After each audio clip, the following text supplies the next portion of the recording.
혹시 밤에 잠들려고 누웠는데 몸은 정말 피곤한데 정신만 말똥말똥해서 괴로웠던 적 다들 있으시죠? 오늘 이 시간에는요, 약에만 기댈 게 아니라 불면증의 진짜 원인이 뭔지 제대로 파악하고 내 힘으로 숙면을 되찾을 수 있는 효과적인 방법들을 하나하나 짚어보겠습니다. 자, 오늘 우리가 함께 떠날 여정입니다. 먼저 왜 잠 못 드는지 그 뿌리부터 알아볼 거고요. 그 다음엔 수면제가 정말 답인지 한번 따져볼 겁니다. 이어서 약 없이 생각과 습관을 바꿔서 잠을 되찾는 근본적인 치료법, 그리고 몸과 마음의 긴장을 푸는 방법까지 차근차근 알아보도록 하죠. 네, 그럼 바로 첫 번째 이야기부터 시작해볼까요? 많은 분들이 불면증은 그냥 스트레스나 걱정 때문에 생긴다고 막연하게 생각하시는데요. 사실은 그보다 더 깊은 곳, 바로 우리 몸의 신경계 시스템에 핵심 원인이 숨어 있습니다. 정말 이게 미스터리죠?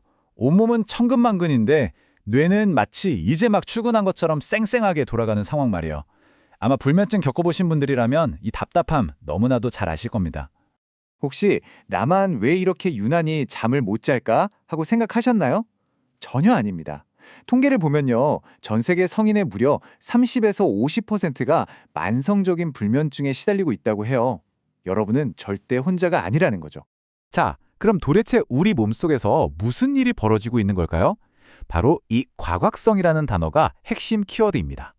우리 몸에는 위급한 상황에 맞서 싸우거나 도망치게 하는 비상 스위치가 있어요.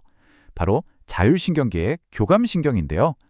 불면증은 이 비상 스위치가 고장나서 편안한 침대에 누워있는데도 계속 켜짐 상태로 있는 것과 같아요. 바로 이런 상태인 거죠. 전등 스위치를 아무리 내려도 불이 안 꺼지는 것처럼 우리 뇌의 온 스위치가 밤새도록 꺼지질 않는 거예요. 바로 이 과활성화된 교감신경, 즉 자율신경계의 불균형이 불면증을 일으키는 가장 근본적인 원리라고 할 수 있습니다. 그럼 이런 상황에서 가장 먼저 또 가장 쉽게 떠올리는 해결책이 뭘까요? 네, 바로 수면제죠. 하지만 이 수면제가 정말 근본적인 정답이 될 수 있을까요? 이 부분을 좀 더 깊이 들여다봐야 합니다. 수면제가 위험한 이유는 바로 이 악순환의 고리 때문입니다. 잠에 안 와서 약을 먹기 시작했는데 얼마 안 가서 내성이 생겨요. 그럼 약효가 떨어지니까 약의 용량을 늘리거나 더 강한 약으로 바꾸게 되죠. 그러다 약을 한번 끊어보려고 하면 금단현상 때문에 불면증이 더 심해지고 결국 약 없이는 절대 못 자는구나 하는 생각에 다시 약에 의존하게 되는 겁니다. 이건 정말 중요한 사실이에요.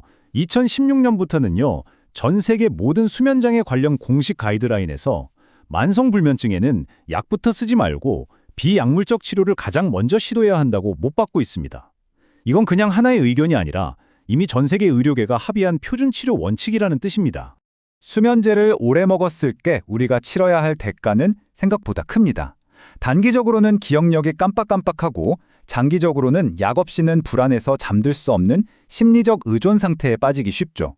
또 약을 끊으면 잠이 더 안 오는 반동성 불면증이 생길 수 있고요. 특히 어르신들은 약 기운 때문에 낮에 비틀거리다 넘어질 위험도 훨씬 커집니다. 자, 그럼 약이 아니라면 진짜 해결책은 대체 뭘까요? 이제부터는 스스로 잠드는 힘을 되찾게 도와주는 과학적으로 가장 효과가 입증된 치료법에 대해 알아보겠습니다. 그 이름은 바로 불면증 인지행동치료, 줄여서 CBTI라고 부릅니다.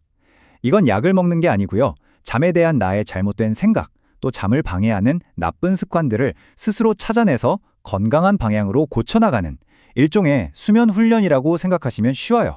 좀 복잡해 보일 수 있지만 사실 원리는 간단합니다. 첫째, 난 8시간은 자야 해 같은 완벽주의적인 생각을 바꾸고요. 둘째, 침대에서는 잠만 자도록 해서 우리 뇌가 침대는 잠자는 곳이라고 다시 인식하게 만드는 거예요. 그리고 실제 자는 시간만큼만 침대에 누워 있으면서 수면의 질을 높이고 건강한 수면 습관을 만들고 마지막으로 몸의 긴장을 푸는 법을 배우는 것, 이 5가지가 핵심입니다. 수면제와 CBTI의 차이를 한번 비교해 볼까요? 수면제는 당장 배고픈 사람에게 물고기를 한 마리 잡아주는 것과 같아요. 반면에 CBTI는 평생 쓸 수 있는 물고기 잡는 법 자체를 가르쳐주는 거죠. 하나는 일시적인 방편이지만 다른 하나는 내 삶의 질을 바꾸는 근본적인 해결책이 될 수 있다는 겁니다. 물론 CBTI가 불면증 비약물 치료의 왕도이긴 하지만 이게 유일한 방법은 아닙니다. 우리 몸에 고장난 온 스위치를 끄는데 도움을 줄 수 있는 다른 효과적인 방법들도 함께 알아두면 훨씬 좋겠죠? 결국 핵심은 똑같습니다. 어떻게 하면 과열된 우리 몸의 엔진, 즉 과활성화된 교감신경을 진정시킬 수 있을까 하는 거죠. 다행히도 이를 위해 과학적으로 효과가 검증된 다양한 방법들이 있습니다. 여기서 흥미로운 점은요, 이게 그냥 이렇게 하면 좋더라 하는 민간요법 수준이 아니라는 거예요. 실제로 한의학 표준 임상 진료 지침에서도 근거를 바탕으로 공식적으로 권고하는 치료법들입니다. 명상, 아로마 오일을 이용한 향기 치료, 편안한 음악 감상, 그리고 근육을 일부러 긴장시켰다 푸는 점진적 근육 이완법 같은 것들 모두 신경계를 안정시키는데 효과가 입증됐습니다. 그리고 당장 오늘 밤부터 시도해 볼 수 있는 아주 실용적인 팁도 있어요. 바로 지압인데요. 발 바깥쪽 복숭아뼈 바로 아래 움푹 들어간 곳, 심맥혈을 지그시 눌러주면 스트레스 완화에 도움이 되고요. 주먹을 쥐었을 때 중지 손가락 끝이 닿는 손바닥 정중앙, 노궁혈은 마음을 진정시키는 효과가 탁월합니다. 잠들기 전에 각 혈자리를 몇 분간 눌러주는 것만으로도 큰 도움이 될 수 있어요. 자, 이제 슬슬 마무리해 볼 시간입니다.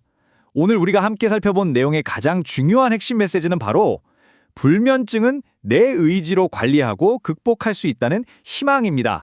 이것만은 꼭 기억해 주세요. 불면증은 불치병이나 평생 안고 가야 할 형벌이 절대 아닙니다. 그저 우리 몸의 시스템이 잠시 균형을 잃은 상태일 뿐이고 우리는 그 균형을 되찾는 방법을 배울 수 있습니다. 무력감에서 벗어나서 내 잠의 주인은 바로 나라는 믿음을 갖는 것이 모든 변화의 시작입니다. 자, 이 질문을 마지막으로 여러분께 남겨드리고 싶습니다. 오늘 밤 당장 실천할 수 있는 작은 변화 한 가지는 무엇일까요? 거창할 필요 없습니다. 자기 전에 스마트폰 10분 덜 보기 혹은 오늘 배운 노궁혈 한번 지그시 눌러보기. 당신의 숙면을 되찾기 위한 위대한 여정은 바로 오늘 밤 이 사소한 실천 하나에서 시작될 수 있습니다.